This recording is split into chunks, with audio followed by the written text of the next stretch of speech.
Well, welcome everyone to the Mailbox Power Mastermind call, Builders Mastermind call, where we talk about ways to grow your traditional business or whatever business you have along with Mailbox Power, and how you can easily share this great tool that you're using in whatever business you have to grow your business. And just about sharing. And how do you do that? Because we've talked in the last few weeks that our mindset, there's a theme to these calls, is we get in our own way because there's money involved. And so the minute that we're getting a check, we all freeze and we don't tell people. Yet we'll tell them about a good restaurant, or we'll recommend lots of other businesses that we don't get paid for. So why wouldn't we recommend a tool that's growing our business and we know could help them? We didn't talk about it last week, but one of the thoughts that I had in my brain was, if you had the cure for cancer, or you had the cure for a disease that right now doesn't have a cure for, and you didn't tell somebody, how would that make you feel? Like you're hiding something that can save somebody's life. Well, if you're not talking about Mailbox Power, you could be hiding something that could save somebody's business or explode somebody's business to where they really need it to be to support their families. So maybe if you think about it that way, it would be easier to share the tool. What are some thoughts on that? I know Lulu's like, oh, wow, I hadn't thought of it that way. I love that. And that's what we've been talking about, is that it's not about us, it's about them and helping them. And I forget which call I was on. Maybe it was Casey's yesterday morning, but it's like, I'm here to help your business grow. I started using that, and it takes the pressure off. It's not, I'm here to sell you something. I'm here to help you and help your business grow. That's what we do. Yep. Exactly. I'm trying to think of who it is. Michael know, because he's good with quotes and who says it. But the more people you help, what's that quote?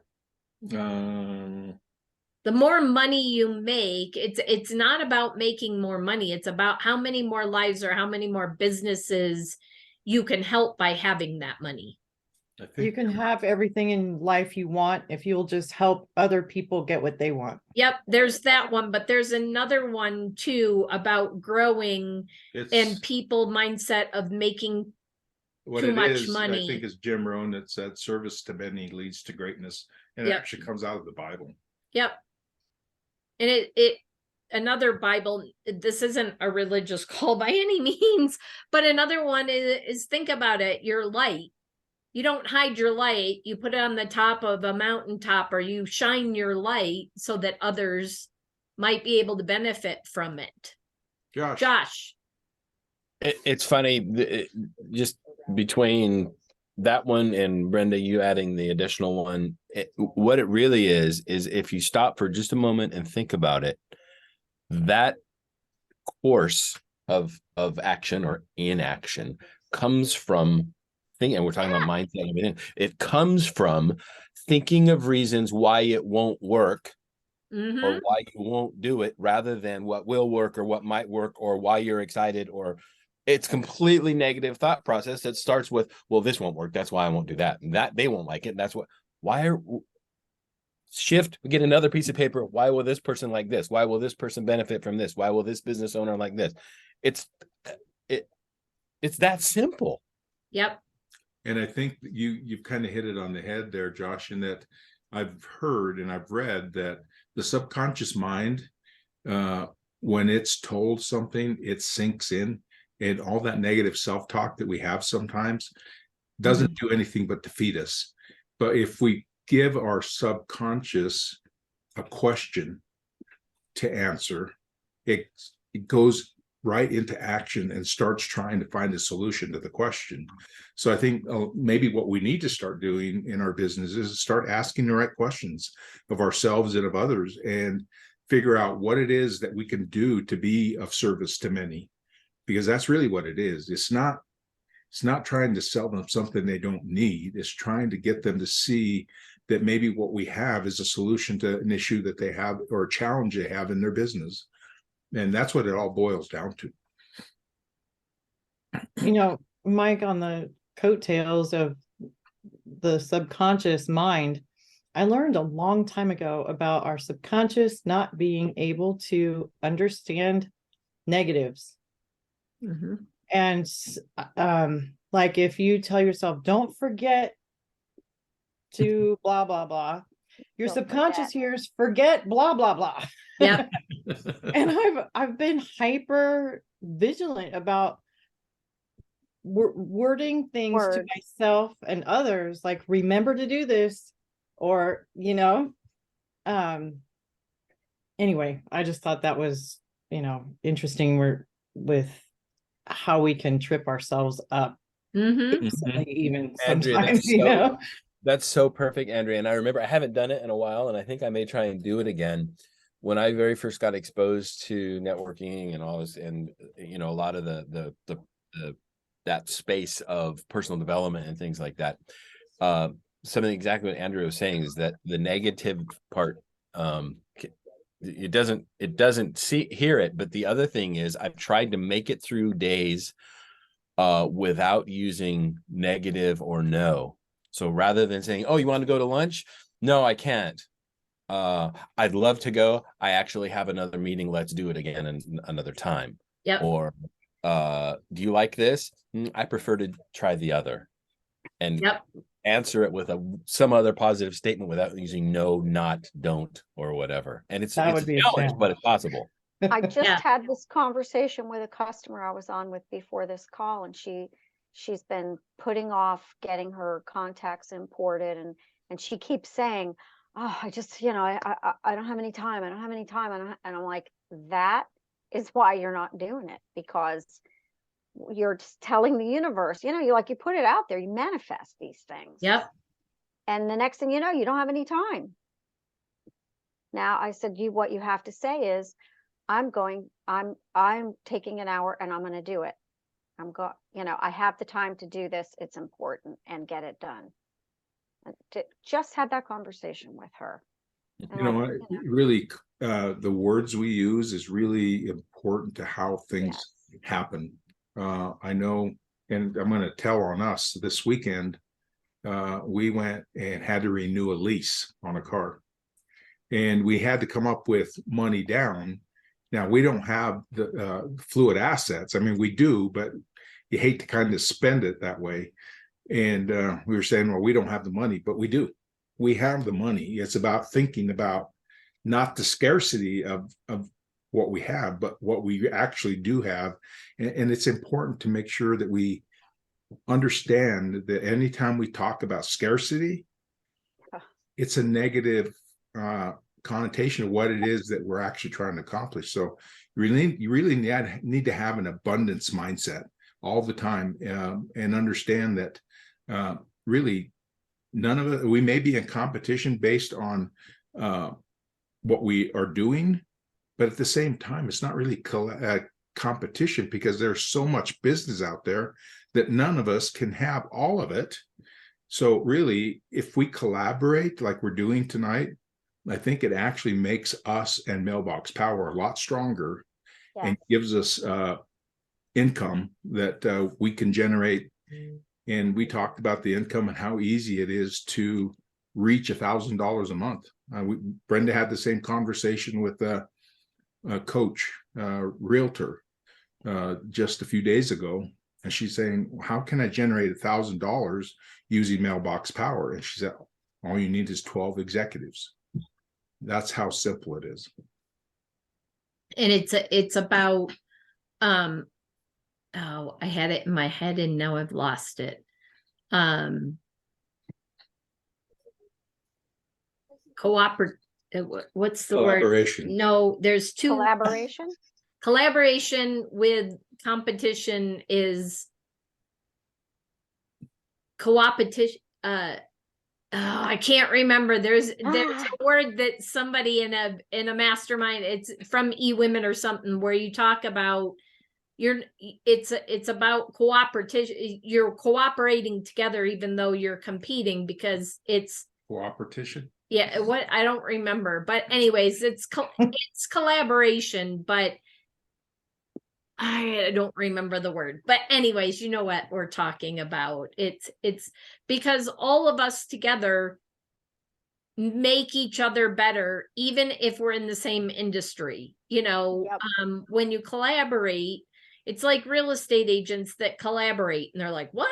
Most of them are like, they're my competition. But those that see it as not competition, but collaborate together, then let's say there's two real estate agents and one likes to work with new home buyers and the other one just despises working with new homeowners, and vice versa. So now this person can refer to the one that likes the new home, working with new homeowners, and vice versa. So now they're working with their ideal client all the time, and they can give a small piece of that pie. Why not get a referral fee to work with your ideal client? Or why not give up a small portion of that, or even a big portion, and just take a small slice of it to pass that on to somebody else?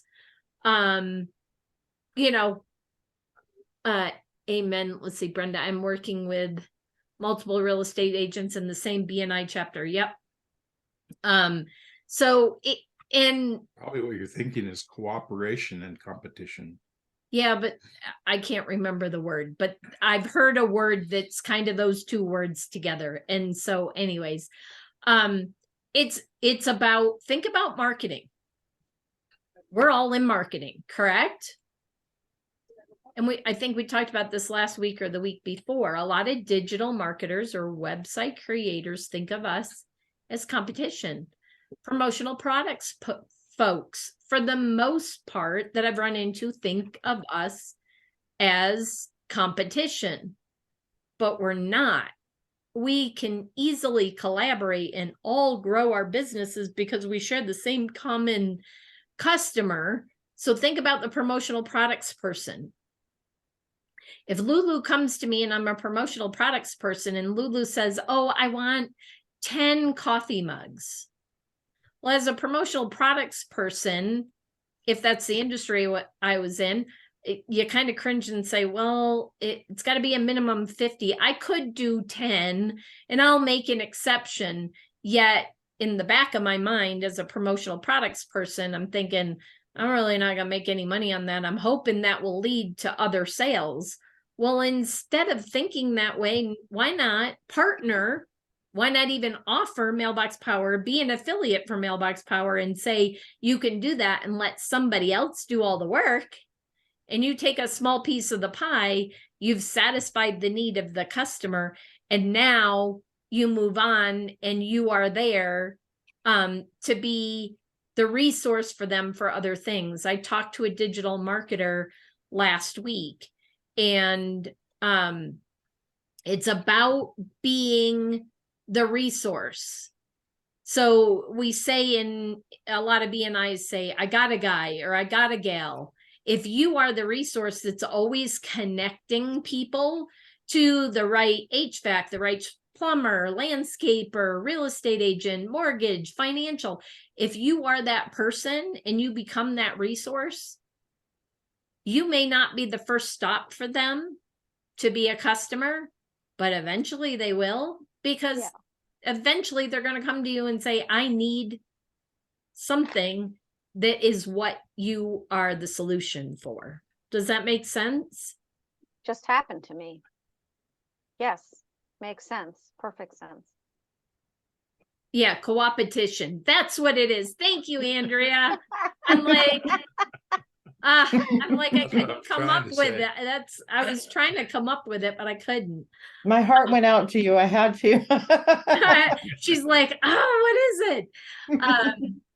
Co-opetition. Co-opetition. Cooperation is, all right, Andrea, how you pronounce the word? Neologism? Is that what it is? Yeah. Neologism coined to describe cooperative competition. Competition. Mhm. Nice. Nice. Love it.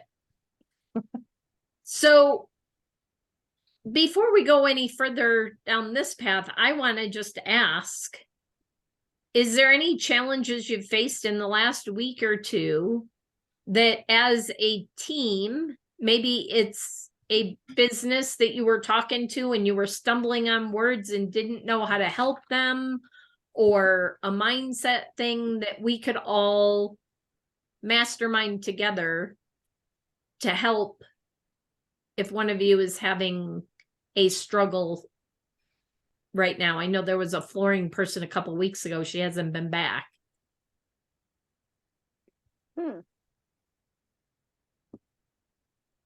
Do any of you have somebody that you've talked to that you just,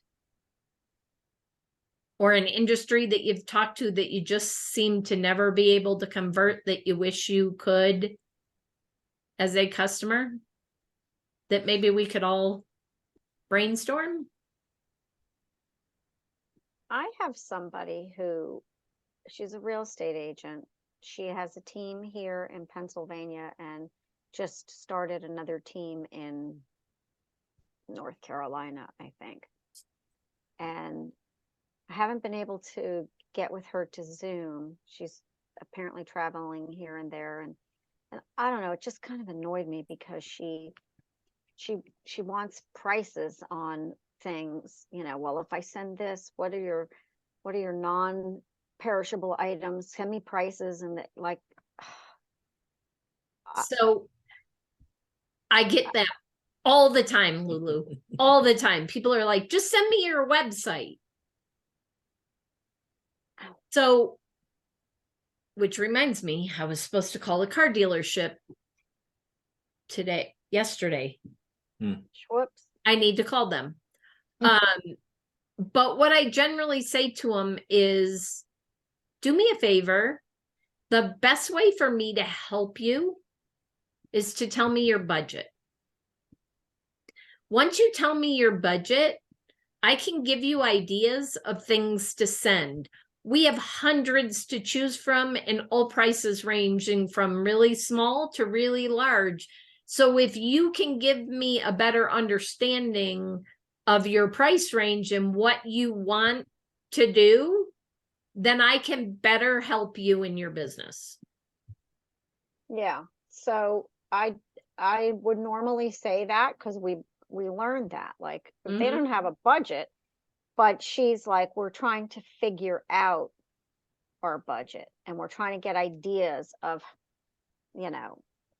Awesome. And that's what I would say to her. Awesome. Let me ask you a few questions. What is your average ticket or your average commission? And what percentage are you willing to reinvest to have repeat customers and referrals? And they're like, oh, I don't know. I've never thought about that. They won't give you an answer. And then you can say, well, the national average is somewhere between 10 and 20%. So if your average sale is $1,000, which real estate's much higher than that, but we're going to use an easy number to work with. So if your average commission is $1,000, 10% would be $100 and 20% would be $200. What would you be okay spending to get repeat, to keep them and get them as a repeat customer / your referral source? And stop and listen. And trust me, that's not always easy. Dead silence. We all want to fill that dead silence. That's great. But they have to That's- think about it in their head. And And so that's taking the whole budget conversation to the next level. yep. I love that. And that's based on a single sale. You can then take it. That's a real estate agent. That's easy to do. Let's talk about a landscaper or a lawn maintenance, a weed, weed control type of company. And then they're thinking, or direct sales or network marketing. Well, my average order is only $50 and 10% would be $5. But now you do the lifetime value. What is the lifetime or the year value of that customer? Because some people still can't wrap their head around lifetime value. So I would say to them, network marketing, direct sales, any of those. So how many times do they generally order in a year? And what is your average commission from each sale? And let's multiply it times the number of orders that you generally get. If it's a monthly, it'd be times 12. So if your average is you make $20 a month from the sale times 12, that client is really worth $240 a year. 10% would be 24. 20% would be 48. $12 is easy. We can send cards every single month and maybe one gift. Small gift. If it's 48, you easily can send a gift and cards throughout the year. Maybe it's a little bigger gift. So that's what you have to get to and get them thinking about, because most business owners, they don't get it. They got into business because they thought they could do it better than the person who sold them the product or service, or they thought they could do it better than their employer. HVAC plumbers and that thought they were out working and not feeling like they weren't getting paid what they were worth. And I could make so much more if I just did it myself and I owned the business. And they have no business. They don't understand what it takes to run a business. Well, and I love this because as a consultant, which is really what we are, we have to know that. Mm-hmm. We have to guide them. And this really resonates with me. Thank you. You're welcome. Any other ideas from anybody else?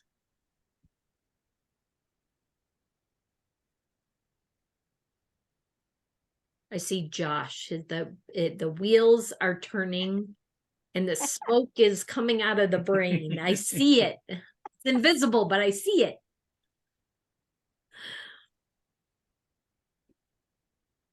Any other challenges? Oh, there's Josh. He finally figured it out. I was just trying to think if there was anything that was a different spin on what's already kind of come across the desk there.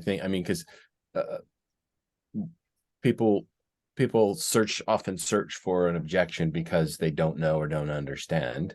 So that's our job to try and, so kind of riffing off what Brenda, your question is, well, what's your budget? And Lulu, you were saying, well, she's just saying, send me your prices.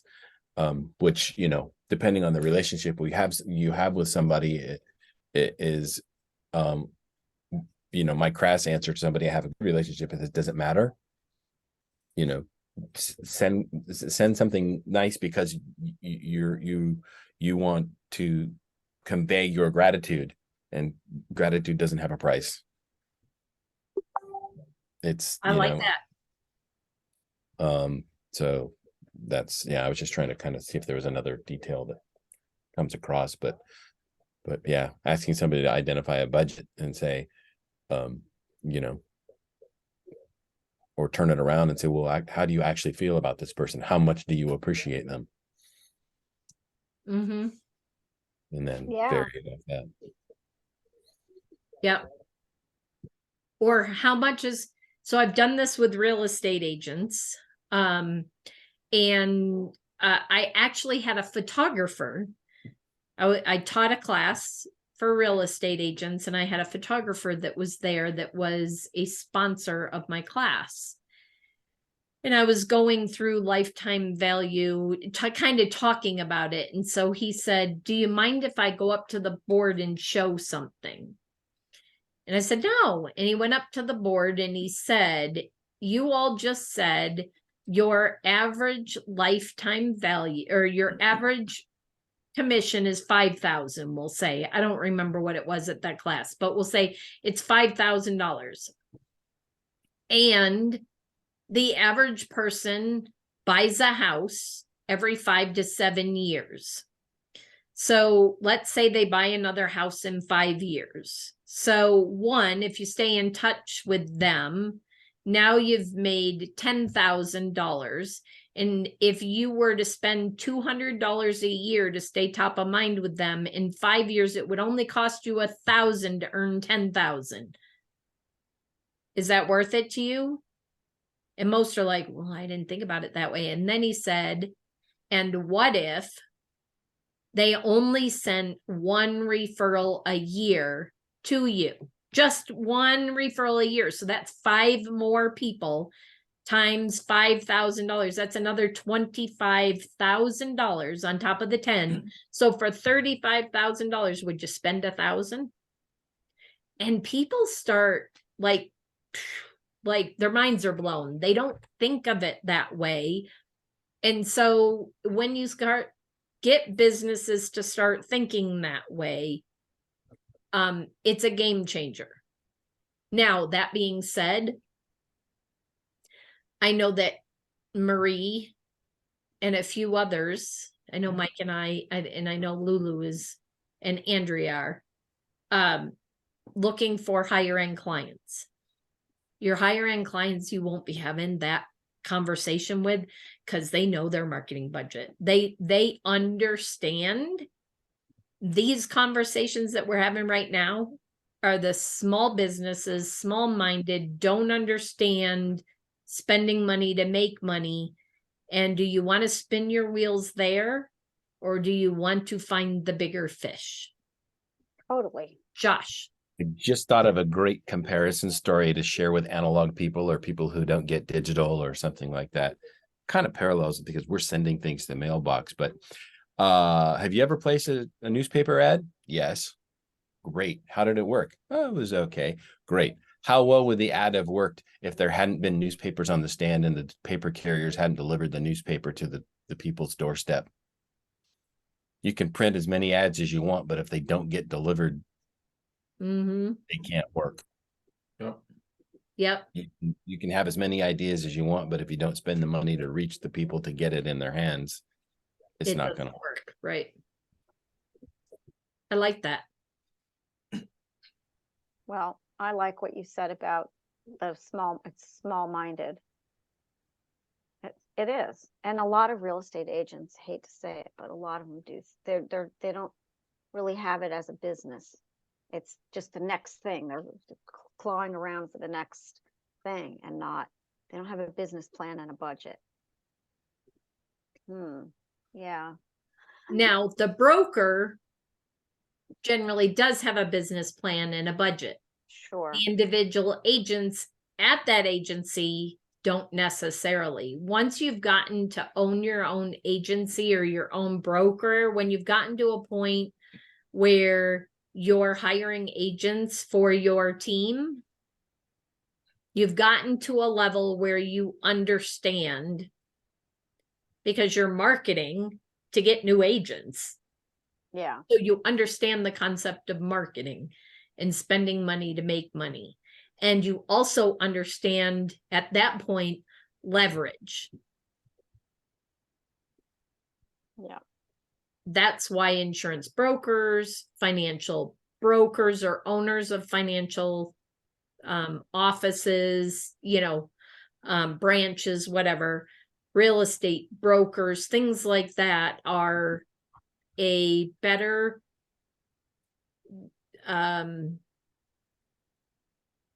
more lucrative person to talk to, and a better chance of them understanding it and wanting to use the system. And sticking with it. Yep. Because And you then- know, like you could claw your way and get somebody and they could, but if they never get that mindset, Yep. they're not going to last. So the other way on the smaller end, if that's really where you want to play, and some people do, so I'm going to address it. If you want to play on the smaller end, the conversation yesterday, she doesn't want to play on the small end, but the conversation yesterday is a great example of that. Somebody says, well, I don't know, and I really don't have a budget. Well, then who do you know? How big of a sphere of influence do you have with other business owners? And they're like, oh, I know tons. Well, what if I could show you a way that your marketing was completely paid for just by sharing this system with others? You find a great tool that works for your business. Would you tell other business owners about it? If they say no, done, end of conversation. Next. And so many of us want to help so much that we don't just say next. Yeah. This may not be for you. Yep, this may not be for you, but who do you know who has a big circle of influence? Because I'd like to talk to them to see if it might be a good fit for them. And I think that goes back to that abundance versus scarcity mindset. People who understand that money is in, there's a good supply of money out there, and we're always going to have money and can make more money. They understand that with that abundance mindset, that if they put money into their business, they're going to get money back out. Yeah. If you have people that say, well, I don't want to spend too much money to get my business going, then you're dealing with a scarcity mindset, and you might need to maybe approach them a little differently, or consider whether or not you even want to do business with them. And there's nothing wrong with starting a business on a shoestring budget. And if they're like, I'm on a shoestring budget, okay, let me help you. Yeah. Introduce me. Let's set up, and some of you don't want to do presentations, but set up a meeting so that you're talking to 2, 3, 4, 5, 6 people at a time. If you're going to do a presentation for one, why not do it for 6? And you have one person that brought all the other people to the meeting, they become the affiliate. You still, as a super affiliate, now if you're not a super affiliate, you're not, but if you're a super affiliate, you still are making 10% and 2.5% on the product. So why not? Because now you've cemented that person in if they bring on people. And oh, by the way,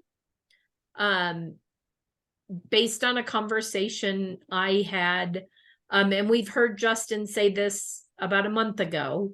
And so he had Mary Warren reach out to him. When somebody, so this is language we've talked about, but we really need to think about. If somebody comes on as a customer, actually more so as an affiliate. So let's say I bring on Lulu as an affiliate, and Lulu is brought on other people as customers or affiliates, doesn't matter. And Lulu cancels her membership. The tree is broken, and it, without calling corporate currently, Lulu's out of the money of that affiliate and all the people that were under them. So the language I would use with that person is, because you're going to reach out, Lulu's going to reach out, and people are going to reach out to corporate. That chain is broken. So if Lulu cancels her membership, then she is no longer eligible ever for commissions on those people under her. If you call, they roll up, And so there is no keeping the, yes, Kathy, I talked to Justin yesterday. There is no lineage in place anymore. We are not a network marketing company. There is no lineage in place. It gets broken. Now you can call corporate That's what I was saying. on a There was case by no- case. That's why I said case by case, you have to call corporate. Wait, I'm confused. So you bring me on as an affiliate, I get some customers and other affiliates, and then And you I- cancel. okay, You what happens? cancel your membership. Right. I lose out on everything unless I call corporate and Oh, try to get okay. that tree relinked to me, Oh, okay. because we aren't, that is a network marketing direct sales model, not an affiliate model. Okay. I So- thought they automatically rolled up. So you have to That- request that. Okay. Yes, that, Unders- yep, that's because we're an affiliate model now. Now, I don't know if that will change in the future. We have to wait and see what happens with new versions and what's, what's to come. But currently, that is the case. So if you have somebody that drops out or cancels, you need to reach out.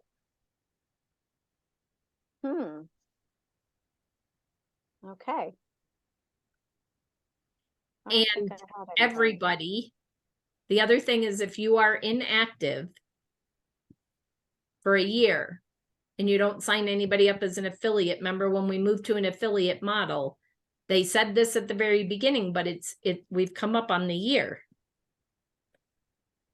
Those people drop off as an affiliate if they haven't brought anybody on, because they're not an affiliate. They're a glorified customer.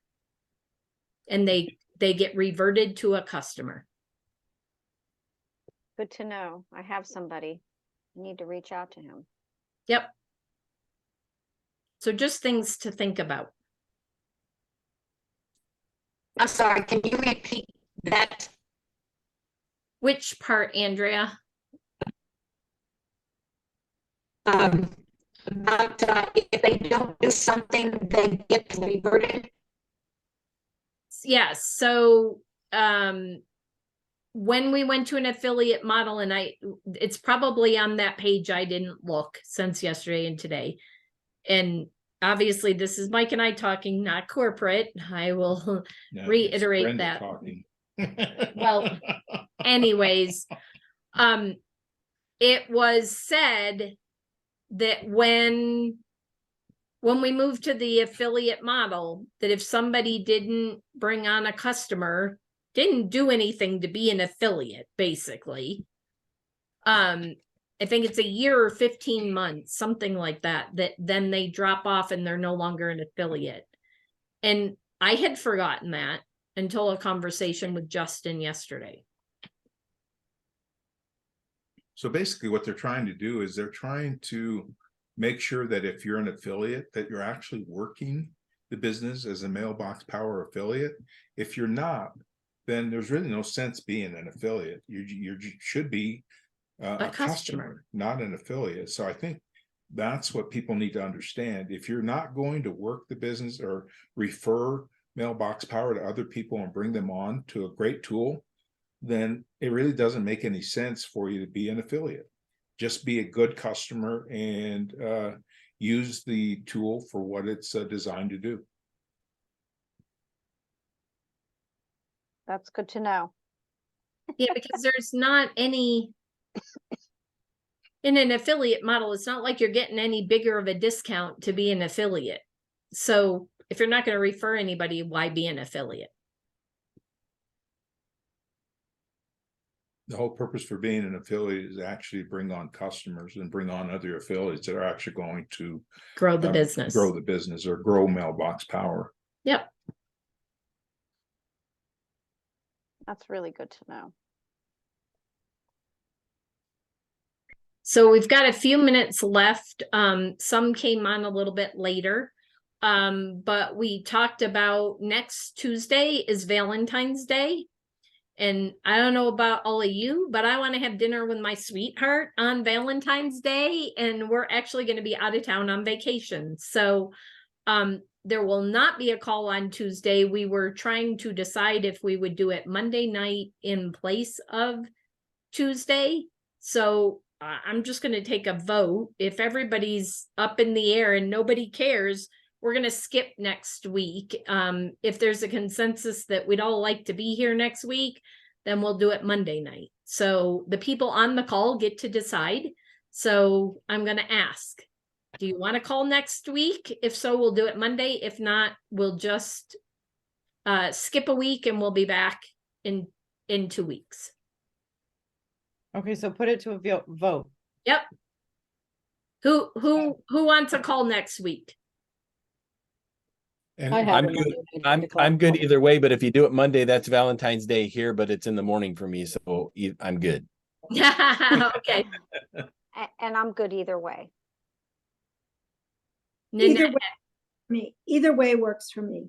Okay, then I vote executive decision. There is no call Skip next it. week. We're gonna you're skip only it. half of this executive decision, you know.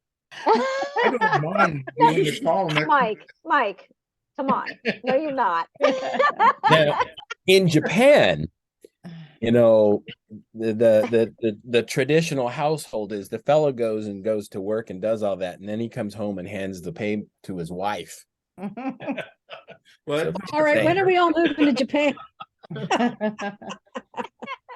well, I guess we're skipping next week. Yeah, Okay. since we're on vacation in Where are you going? Vegas. Okay. Let's go sit at the poker table. Yep. Because you all know, or if you don't know, Or you Mike met. and I met at a poker table. So No. I didn't know that. yep, I Yep. didn't We know met- that. we met playing poker. So I say I won him in a poker game. He says I'm no fool. I lost on purpose. Aw, How cute how is that? sweet. That's a Oh my card. gosh. I Yep. love that. That's a card. Yeah. It's actually a mug. Where's my mug? Over I don't there. see it. Oh, wait a minute. Here. I love that. Yep. So So let's see. She ready? went to get. Can't see it. Oh, oh my gosh. Oh, whoop. Oh, wow. Oh, how So- cute is that? So we will see you all in 2 weeks, and we will put out something saying there will be no call next week, and we look forward to seeing everybody the following week. Hopefully all of you can encourage at least one more person, one more affiliate to join us. Kathy. Kathy, I know you guys were talking about moving it. Have you decided to move it to a different day, or are you going to keep it Tuesdays? well, we've been talking about maybe moving it to Mondays permanently. Oh, okay, no. But yeah, Yeah. we've had several people say that no matter what day we pick, Yeah. there's going to be a bunch of people that can't do it. So There's You a guys, replay, so between everything you guys have going on and grandkids and everything else, I know the purpose of the call is for everybody else, but just fix it for whatever day works for you guys and people will come. I mean, Tuesday works great for me. Monday or Tuesday would be our best for me. So I'm, Okay. if Okay. you want to keep it Tuesday, I'd love that because I really like the live thing. I don't always get to the replay. I Yep. have Yeah. good intentions, but Yep. it's just easier to be on the call for me. Well, and that's what we would hope is Prefer. to prefer. Yeah, is that we get more people on the call, because the more people we have sharing, I think the bigger the synergy and the bigger the ideas that we can get to help all of us grow what we're doing. So we'll probably end up just keeping it on Tuesdays then, and just going forward. And we always look forward to these calls and always enjoy seeing all of you here. Yep. And I was going to say something. I'm trying to remember what it was. I hate that senior brain. It's real. Yeah, I don't remember. But yeah, the more people we can have on, the better the calls will be for everyone. So And that's our ultimate goal, is for a lot of people to grow their business. Oh, I know what it was. So next Wednesday morning, not tomorrow, but next Wednesday morning, you need to be on the morning call for sure. Because Mike and I are the ones that she's interviewing. So, Oh, so if you're watching this replay or you're on right now, make sure that you join the morning call on Wednesday, the 15th. 15th. Yeah, the 15th of February. Because currently we're being interviewed by Wendy. Nice. So That's exciting. So with that, I hope you all have a fabulous week, actually a fabulous 2 weeks, and we will see you back here. And I hope to hear a lot of wins in the next couple of weeks. So when we come back. What was that, Josh? I'll wait till you stop recording. Okay, we're gonna hit stop.